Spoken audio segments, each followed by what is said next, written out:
Hello, Shelby. Good afternoon and welcome. Thank you for joining us at Respiratory Enterprises as we talk about your joining us for a leadership role. And with that, let's get started. Can you tell us a little bit about your personal philosophy of leadership, providing some examples of what qualities you feel like you would bring to our organization to make it better? So, first of all, I would work on building relationships with my team. And I think that begins with building a sense of trust and sharing your values and um, and sharing your visions, because from there it makes it possible to be on a common ground with someone. And um, sometimes, in order to do that, takes some open and honest vulnerability. But according to Kuzes and Posner, if you can build that sense of trust, then you can build a strong foundation and go from there. Um, so I believe it's important to share those visions early on, and I plan on doing that if you bring me onto the team. I have some really exciting ways of improving this company, and in doing so, I plan on modeling the way. So that includes getting alongside my team and um, modeling the way in my behavior and setting a precedent for how we should all act. And um, this requires getting everyone involved to share those values. Um, Something that I will bring to the table as well that I find underutilized by a lot of managers is a sense of challenging the process. So, in order to grow and change, experimenting and taking risks are important. And a lot of times it is challenging, and people don't want to do that. Um, but it requires stepping outside of the box, and in order to do extraordinary things, sometimes we have to take risks, and they're uncomfortable. Um, I like this quote I found actually in Kuzes and Posner. It says, "Life is the leader's laboratory, and exemplary leaders use it to conduct as many experiments as possible." So I think that's neat. This is a learning experience for me. This is my first time coming into a management position, but I plan on trying things and seeing what works.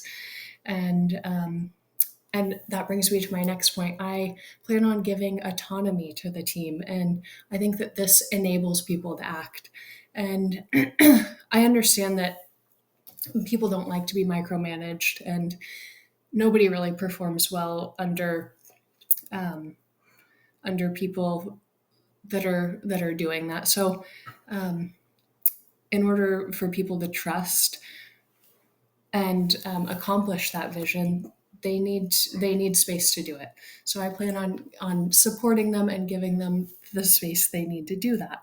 And then lastly, I would encourage the heart. So I would I would encourage people when there has been a job well done, and in times of stress, I would be there and give a attaboy when it's credits due. Um, That's great. I feel like I trust you already.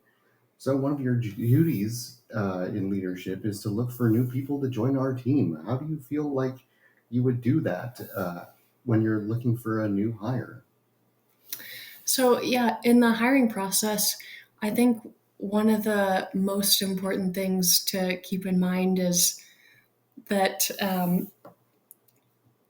you can teach anyone how to do the job, but it's important that they're able to build those relationships and share those values with you. And um, it's also important to remember that everyone in the interviewing process puts their best foot forward. So you do have to have some discernment, but I think that for the most part, if someone has strong character, you can get along with them and do the job together. Um, there was a study by Fragelli et al., and they explained that for new professionals, there's key indicators for socialism, and those are role clarity, task mastery, and social acceptance. And I believe that these are sort of the basics in looking for a new hire. All right, that was great. Sometimes, things aren't exactly a good fit. How would you go about the firing process if that had to happen?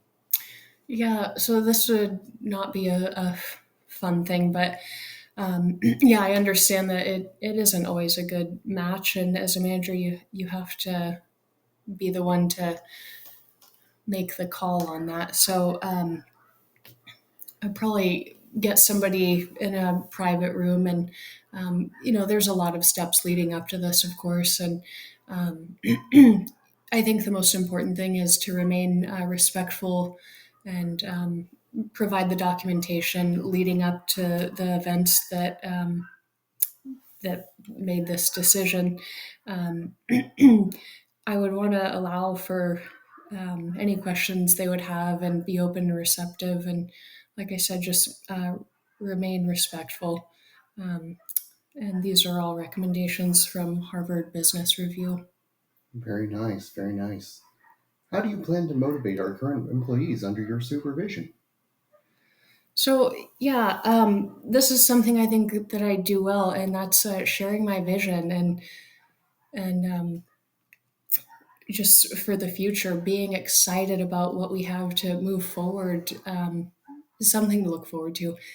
As humans, that's something we enjoy. We do well with something to look forward to, and um, this isn't only good for motivation; it's good for the morale of the team and helps everyone to work together and know that we are doing something bigger than ourselves. And um, I think it helps everyone to remain positive, and that's kind of another job that falls on the manager's shoulders.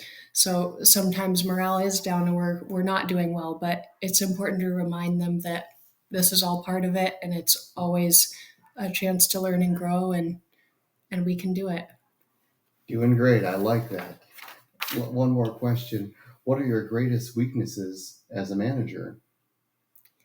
Well, as you know, this would be my first time coming into a management role, so obviously experience would be something that I don't have. But that being said, I'm open and receptive to feedback, and I think that at the same time, this could be a strength. And then I'm aware that there's learning to be done, and all I can hope for is people to be honest and open with me back, and as I'll do the same for them, and we'll grow together. And yeah, I think that maybe it's not necessarily a weakness because I do have a full head of steam and I'm fresh and That's great. We like that at Respiratory Enterprises. There's always room for growth. Thank you so much for joining us, Shelby. thank you.